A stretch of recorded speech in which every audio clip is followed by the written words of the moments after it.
আসসালামু আলাইকুম ওয়া রাহমাতুল্লাহি ওয়া বারাকাতুহু। ভলিউমটা একটু বাড়ান। আলহামদুলিল্লাহ আলহামদুলিল্লাহিল আকরামিল্লাযী খালাকাল ইনসান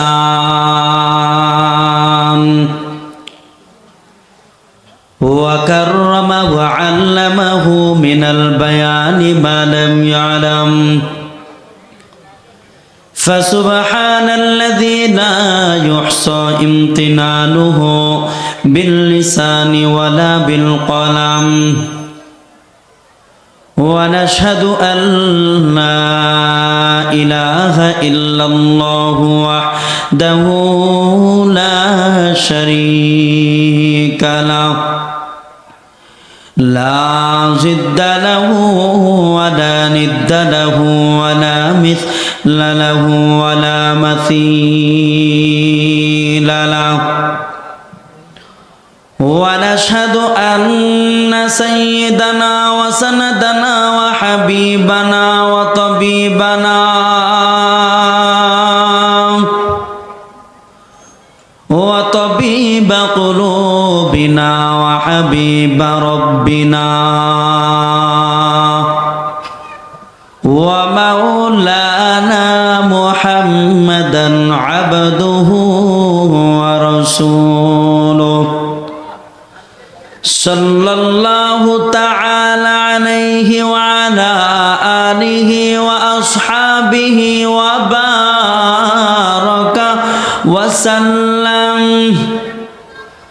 وبارك وسلم تسليما كثيرا كثيرا، وداعيا إلى الله بإذنه وسراجا منيرا. أما بعد فأعوذ بالله من الشيطان الرجيم. بسم الله الرحمن الرحيم. ما أنت بنعمة ربك بمجنون، وإن لك لأجرا غير ممنون، وإنك لعلى خلق عظيم. وقال النبي صلى الله تعالى عليه وسلم: إذا مات الإنسان انقطع عنه عمله إلا من ثلاثة، إلا من صدقة جارية أو علم ينتفع به أو ولد صالح يدعو له، أو كما قال النبي عليه الصلاة والسلام. সবাই দুরূদ ইব্রাহিম পাঠ করে আল্লাহুম্মা সাল্লি আলা মুহাম্মাদ ওয়া আলা আলি মুহাম্মাদ কামা সাল্লাইতা আলা ইব্রাহিম ওয়া আলা আলি ইব্রাহিম ইন্নাকা হামিদুম মাজিদ। আল্লাহুম্মা বারিক আলা মুহাম্মাদ ওয়া আলা آل محمد كما باركت على إبراهيم وعلى آل إبراهيم إنك حميد مجيد. بلغ العلا بكماله كشف الدجى بجماله حسنت جميع خصاله صلوا عليه وآله. وهاجر فرما